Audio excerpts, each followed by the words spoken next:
welcome back to the forum. Anne, Bridget, and Lorraine are still with me. And Anne, you were a former cop. Okay. Former cop. And retired cop. Okay. Lorraine, you are retired from the Army. Okay. I won't say retired. A former Army person? Old soldier.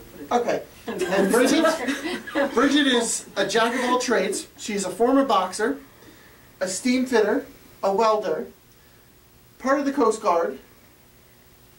Safety manager. Okay. Anything else I'm forgetting? No. Reiki master, life therapist. Okay. So I can shoot you, beat you up, and then heal you. Yeah, there you go. Well, speaking of shooting, we talked a couple of weeks ago about gun control. I now have a military and cop background on the show. Ladies, gun control. What should be done? For all women. I know I'm getting Give everybody a gun and lots of ammo. Everybody. Do you think that armed guards should be at each school?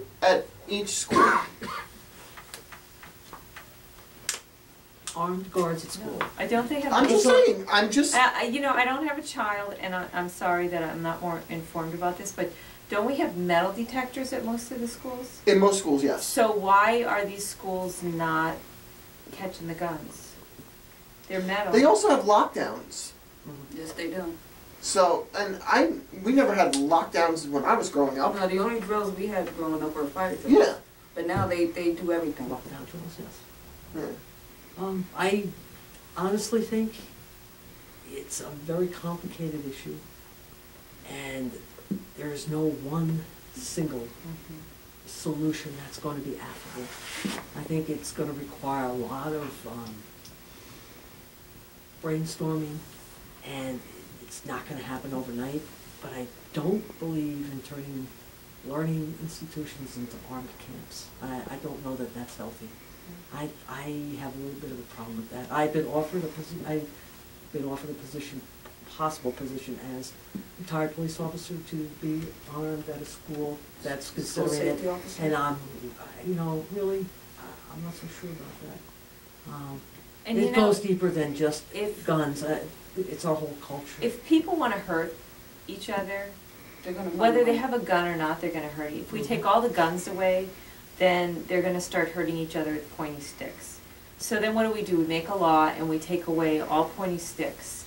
And at that point they're going to use, I don't know, you know, rocks to hit each other. And then we're going to have to ban all the rocks and nobody's going to be allowed to have rock. You know, if people want to hurt each other or kill each other, they don't need a gun to do that. And they will find another way to hurt each other. So what do? We end up wrapping our children in bubble wrap and banning anything that you could possibly get touched with in the world. You know, I mean, you just can't. How do you do that? I think it bespeaks the state of our society today. Because when I was growing up, we didn't have to worry about, people had weapons, but we didn't have to worry about people killing other people and children being injured in the school setting. So I'm believing it has to do with perhaps the Culture. Yeah, Oh, I the way think we our live in society a very screwed up society. Eroded. It has eroded morally, Yeah. and you know, I think that, and the children today are very immersed in violence and very immune to it because at an early age they play these games where people. I don't even think it's about. Uh, I don't even think it's about the games no, or the it's not movies. just the games, but No, I think it's you know part what. of it. It's a part. It's all just very complicated. It's a part of it. But they also have. It's the parent. It's the parent. You're buying your child these violent games. It's your responsibility to let them know, and you make sure that they know this is a game. This is not real life. You know That's like when Columbine happened and they wanted to blame the movie Heathers because of the trench coats. It's bull. I don't even think it has anything to do with the fact that kids are playing violent games. I think it has to do with the fact that we are raising our children, you know, the majority of parents are raising their children to think that the world is all about them. There's no sense of we're a group, we're a community, and I need to take care of anybody other than myself. Children are raised nowadays to be so selfish and so self-centered that they don't think about anybody but themselves. And now, that first group of those children that thought that way are adults now. And they've passed it And down. they can't even hold a job because they're so used to, and I'm not saying every child that was raised that way, I'm not saying every child in the world, and you know, I don't want to make a blanket assumption, but there's this whole group of young adults out there that cannot understand why they can't get a job because the world has revolved around them for the past 22 years, and it doesn't revolve around them anymore because they have to go out and find a job, and they can't. Because they're so used to everything being about them. Okay, well, here's another hot subject. Did I go on a rant? No, it's okay. You're going to go on a rant about this one because we talked about this off camera. Sports and steroids and performance enhancement drugs. It's been in the news constantly. Alex Rodriguez is now on a list, quote unquote, whatever. Being a former boxer, is everybody into this? Or is it 90%, 50%? And do they, all these baseball players, do they belong in the Hall of Fame? I don't think that they don't belong in the Hall of Fame. The majority of professional athletes are all on drugs, whether they find them or not. They used to push drugs at us, enhancement drugs, not, you know. Yeah, And it was like very hard not to use them because they kept pushing them, like, you know, this is going to make you stronger, this is going to make you faster, this is going to make you better. They told us that the only people that got caught doing drugs are idiots. And I personally, I don't think that winning anything is worth your health later on. I mean, you end up with kidney problems and cancer and God knows what else. Mental issues. Yeah, mental issues. And most of these athletes, it's all about the paycheck, and they have to get that paycheck.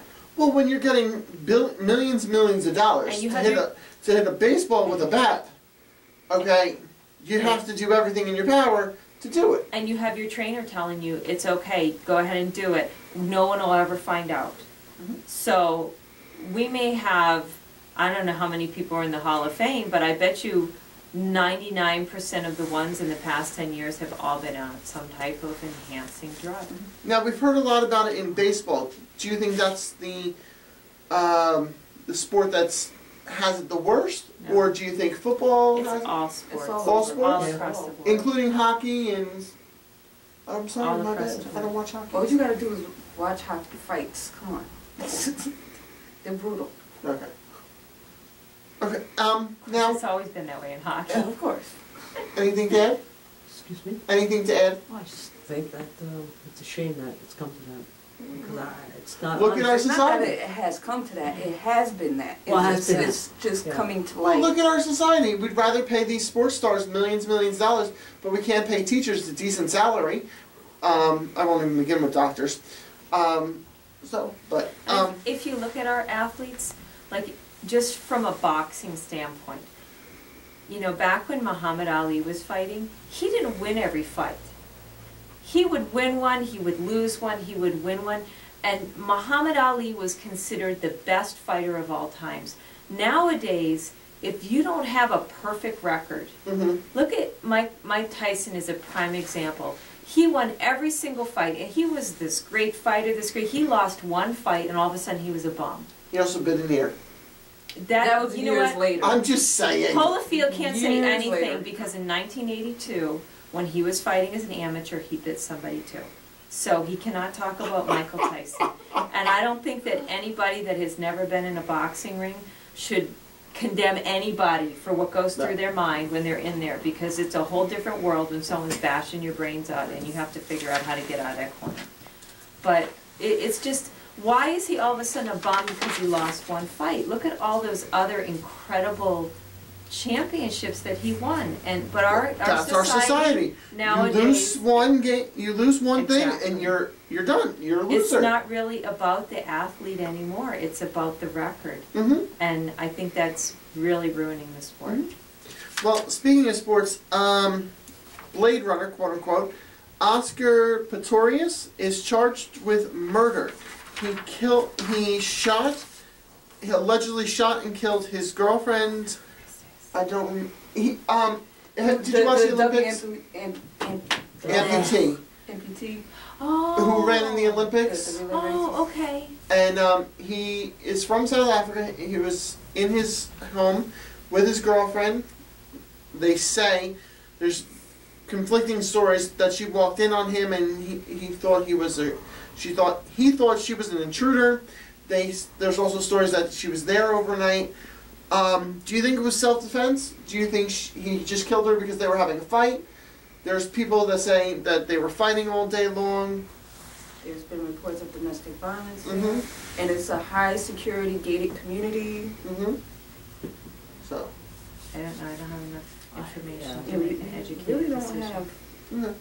But then there's also. He's supposed to go to court later on in the week. Or He was in court and he was bawling like a little but kid. they postponed it for like another week. Oh, did they? Yeah. Okay. So, But well, that he's story's. locked up now. Of course He's still locked up. He's not So- going in there. All right. We have a couple more topics which we will be right back with on the forum.